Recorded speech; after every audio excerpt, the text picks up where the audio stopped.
Ka-Coffee, magandang araw po sa inyo Luzon, Visayas at Mindanao. Ito Ka-Coffee. Yung mga basher, hindi mawawala yan. Binabash nila tong si Tulfo dahil maingay daw.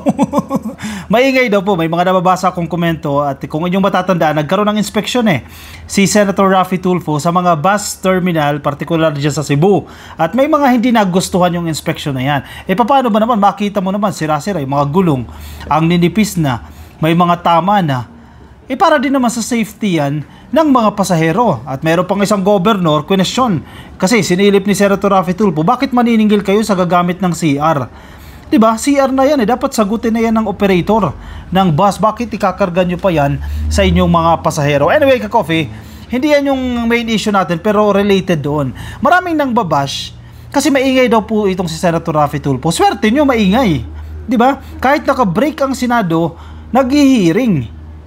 At positive Ka-Coffee yung ginagawa nilang hearing kasi nag-inspection din tayo. Ayan, nakiki-inspection din tayo dyan Dumaan tayo dyan sa Cubao. May mga nakita tayo dyan ng mga bus terminal. Aba, may mga nag-i-inspection na. Lalo na ngayon, next week Ka-Coffee, Holy Week na. Importante matiyak natin yung safety ng mga pasahero. Kasi ayaw na natin maulit na tuwing Semana Santa, may mga bus na na-aksidente, nagbubungguan na sana ay naiiwasan dahil kung na-inspection lang sana yung mga bus na bibiyahe, kung sira yung windshield na yan, di ba? Kung yung mga gulong masyado nang maninipis, mga headlights, mga side mirror, etc. Yung mga basic na yan na sana ay naiiwasan, na-inspect na. Ang problema, ito ang problema, may ilan tayo mga opisyal ng gobyerno na tila hindi nagtatrabaho. Kaya nag-iingay si Raffy Tulfo Kaya maingay yan dyan sa Senado. Kasi may mga hindi nagtatrabaho. Magtrabaho kayo, gawin nyo yung trabaho nyo, di wala kayong maririnig na ingay. Para din naman to sa mga mananakay, para din naman to sa mga pasahero, para din to sa mga Pilipino, kaya maingay si Raffy Tulfo. Pasalamat kayo, maingay siya. Asan ba yung ibang senador? Ano ginagawa ng ibang senador? Nanggugulo lang, di ba? Puro hearing na wala namang kwentang hearing. Yung iba nakabakasyon na talaga. Itong binabash ninyo, nag-iingay. Pero nag-hearing. Anyway, pakinggan natin Ka-Coffee. Itong headline ng Politico, nabasa lang natin ito Ka-Coffee. Yan Get out of your air-conditioned offices. Raffy Tulfo tells transport officials to ensure safety of Holy Week travelers. Masama ba yung sinabi niya na lumabas kayo sa mga naka-aircon yung kwarto at mag-inspection kayo sa mga bus terminal para matiyak natin yung safety ng mga mananakay? Masama ba yun? Totoo naman yan. May mga opisyal talaga tayo, may mga empleyado tayo ng gobyerno na nagpapakasasa lang, nasa opisina lang, enjoying the air-conditioned rooms. Abay, lumabas naman kayo. Diba, magtrabaho kayo, mag-inspection din naman kayo. Sige, basahin natin itong balita na to.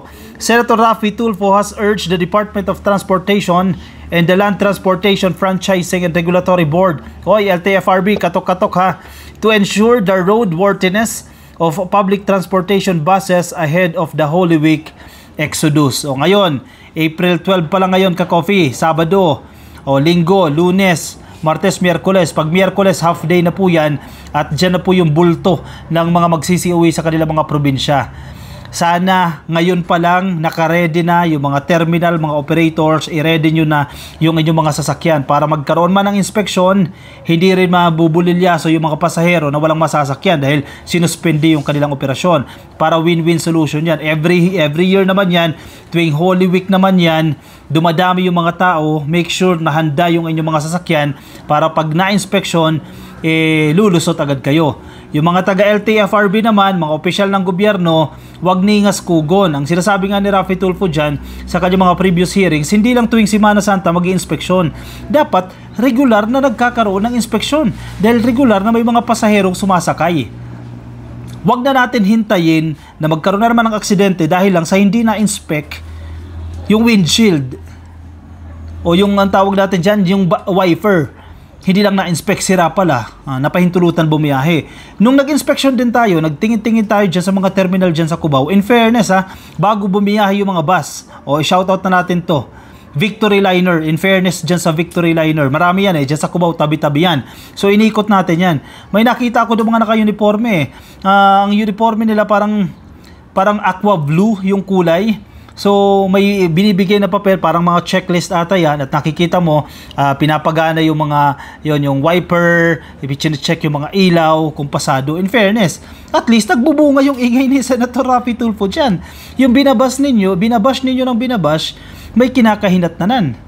O nag-i-inspection, maganda yung biyahe dahil in-inspection. Ayaw nyo ba yan? Ayaw nyo ng ganyang ingay? Para din naman sa mga mananakay yan.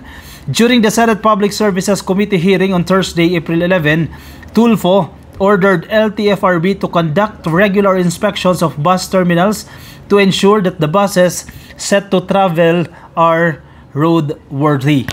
Correct. Ma-determine, halimbawa in-inspection niya ng isang LTFRB personnel, na-determine nila, teka, hindi to pwedeng bumiyahe, medyo kakarag-karag na to. O yung side mirror nito, basag simpleng basag O hindi na pwedeng bumiyahe. Di wag bigyan ng clearance para hindi makabiyahe yan. Di ligtas yung mga pasahero sa potentialing aksidente. Di nabawasan natin yung road accidents. Di ba? Simple lang yan Tao lang yan Daw may mga naririnig ako, kulang daw sa tao itong LTFRB.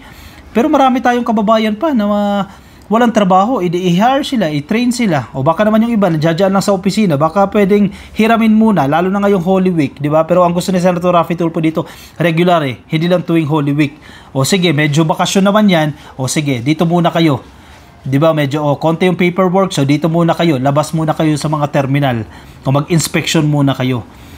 Para din sa kababayan natin, hindi na natin afford, hindi na natin kaya na may makikita tayo, may mga kababayan tayong mamamatay dahil sa aksidente na sana ay naiwasan kung wala lang pabaya na operator, walang pabayang driver, walang pabayang opisyal na gobyerno na hindi ginawa yung trabaho. Simple lang to ka-coffee. Hayaan na natin mag-ingay si Senator Raffy Tulfo dito, at least may kinakahinatnan yung ingay niya yan.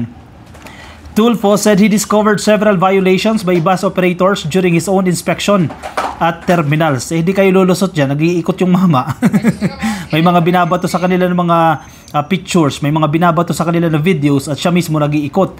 LTFRB Executive Director Robert Peig, tama ba ang pronunciation ko dyan, PEIG, said they are understaffed and unable to conduct regular inspection. Yun yung sinasabi natin, understaffed. Yung unemployment rate natin, 1 something pa rin ata yan Ibig sabihin, marami pa rin po tayo mga kababayan na wala pa ring trabaho. Kung understaff itong LTFRB, siguro naman hindi naman naabot ng milyon yung kailangan dyan. O ilan ang kailangan ninyong tao? Sabihin natin 50 para lahat ng terminal dito sa Metro Manila ay mabigyan ng tao. Hindi naman siguro aabot ng milyon yan. I-hire yung mga tao na yan. O baka naman pwedeng kumurot sa ibang budget. O i-divert mo na yung ilang pondo para doon sa mag-i-inspection. Kasi basic to ka-coffee hanggat hindi tayo nasasanay. Kasi medyo ang mga Pilipino wala naman nag-i-inspect Sige, pabiyahiin na natin yan, wala nag-i-inspect Pero kung tutuusin self-regulation sana yan yung mga operator ng bus Meron na kayong tao, sa inyo sana manggagaling yung tao na yan na maggagawa ng checklist. O ito, hindi pwedeng bumiyahe. O ito, hindi na maintain ng maayos itong bus na yan, hindi natapos yung repair, etc. Huwag paalisin. Actually, self-regulation sana yan or self-functioning sana yung mga operator natin na gagawin yan. Ang problema nga matitigas tayo mga Pilipino hanggat hindi tayo nasisita, ipalulusutin natin yung ganyang sitwasyon. Kaya kinakailangan natin may outsiders, halimbawa from LTFRB, since sila naman ang gobyerno, magtalaga muna sila na mag-inspect. 'Di ba? Yun muna, kasi hangga't hindi pa nasasanay yung mga operator. And then eventually, once nasanay na sila, na nag-inspect na sila ng sarili nila bago paalisin yung mga bus, yan, from that moment, pwede na siguro slowly mag-pull out na yung mga buses o yung mag-pull out na yung mga assigned personnel na nag-i-inspection ng mga buses. Kailangan natin sanayin yung ating mga kababayan. Hindi sapat yung dahilan na understaffed But Tulfo, definitely hindi papayag si Tulfo. Kilala na natin ito Hindi siya papayag sa mga ganyang dahilan But Tulfo insisted they should step out of their air-conditioned offices to see the situation on the ground where old and run-down buses proliferate. Correct. Hindi kayo lulusot dyan dahil nag-i-inspect yung mama Maganda rin talaga sa mga opisyal ng gobyerno. Hindi lang yung hepe ng LTFRB Maski yung mga direktor ng opisina, hindi lang LTFRB, kahit anong agencies pa yan. Sabihin natin LTO, MRT, LRT, labas kayo dyan. Tingnan niyo yung sitwasyon. Para nararamdaman niyo yung lagay ng mga pasahero. Diba? Ilagay niyo yung sarili niyo bilang pasahero at makikita niyo ano yung problema. maganda ma-experience ninyo yung sitwasyon eh. Kasi baka makatulong sa leadership ninyo, baka makatulong yan sa implementasyon ninyo ng mga program. So ba ito dapat gating gawin dahil halimbawa sumakay ako ng LRT, sobrang init pala ganitong oras. O siguro dagdagan natin ng bagon, dagdagan natin ng biyahe sa ganitong oras. At least nalalaman ninyo. Yan yung pinupunto ni Tulfo, kaya siya maingay. I hope naiintindihan ninyo, kaya siya maingay kasi pinupukpuk niya. Ito mga opisyal na to, na lumabas kayo sa mga opisina ninyo, tingnan ninyo yung sitwasyon. Tingnan nyo yung ground. Ano nangyayari dyan sa ground? Hindi pwedeng nasa pirma ka lang ng pirma ng mga dokumento. Ang presidente na mismo, bumababa sa ground eh. Lumalabas eh. Ano pa yung mga offices na to? Yes, lumalabas. For sure, lumalabas yan. Pero sana naman, dalas-dalasan. Di ba? Tulfo told PEG that all bus terminals must have security personnel with handheld metal detectors to inspect passengers who may be carrying weapons or contraband. So, isa pa yan. Simple lang din yan, mga metal detector. May machine silang ginagamit dyan, yung ginagamit ng mga security guard. Sa SM, pagpapasok ka sa mga department stores, di ba, na-detect nila yung mga metal. May iwasan din yung pagdadala ng mga ipinagbabawal na metals o mga kontrabando, di ba? Win-win solution yan eh. O kahit isa, sabihin natin kulang ng tao, sige, kada isang operator, magtalaga kayo ng isa dyan. For the meantime na hindi pa kaya talaga lahat, dalawang operator o dalawang bus terminal. Di ba? Sa malalaking terminal, dyan, mag-concentrate, 5 ilagay dyan, 5 o 10. Importante kumilos. Amid reports of buses losing brakes, Tulfo instructed PEG to have their personnel visit the motor pools of bus companies to ensure that qualified mechanics are doing the maintenance work. Isa pa yan. Ito, medyo matrabaho na ito. Motor pool na ito yung mga bibisitahin kung saan dino-double check, mini-maintain yung mga buses. Pero para sa safety ng mga pasahero, dahil ayaw natin, again, hindi natin afford na may mamatay tayo mga kababayan dahil sa aksidente na sana ay naiwasan. Simple lang itong mga gawain na ito, ka-coffee. PEG committed to Tulfo that the LTFRB would issue a memorandum to all regional and central offices to implement its recommendations for the safety and security of passengers. In fairness naman sa LTFRB, very cooperative sila. And they are taking notes of the suggestions of Senator Raffy Tulfo. Nililista nila, sige, yan naman commitment niya. Naka-live stream yan sa website o sa Facebook pages ng Facebook page, sa YouTube channel ng Senado. Andiyan mismo yung commitment ng LTFRB na, yes sir, yung mga rekomendasyon mo, ilalagay namin yan sa memo para yung mga regional offices namin and central offices namin ay alam nila na ganito yung mga policies na i-implement natin.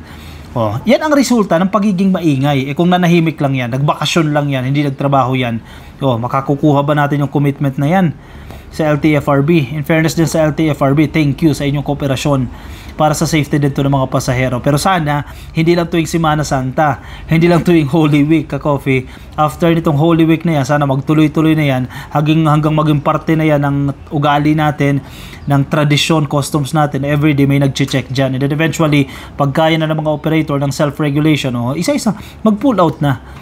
Diba? Pero ngayon, kailangan sanayin natin yung mga operator, mga bus companies na may nagbabantay sa inyo. Ayusin ninyo yung inyong mga serbisyo. From the very beginning, kumikita din naman kayo. Yan ang kabuhayan ninyo, yan ang negosyo ninyo . Diba? Ayusin ninyo yung serbisyo ninyo. Siya, ka-coffee, sige, baka may mga komento kayo. May mga nais po kayong sabihin, opinion, reaction, lagay dyan sa ating comment section.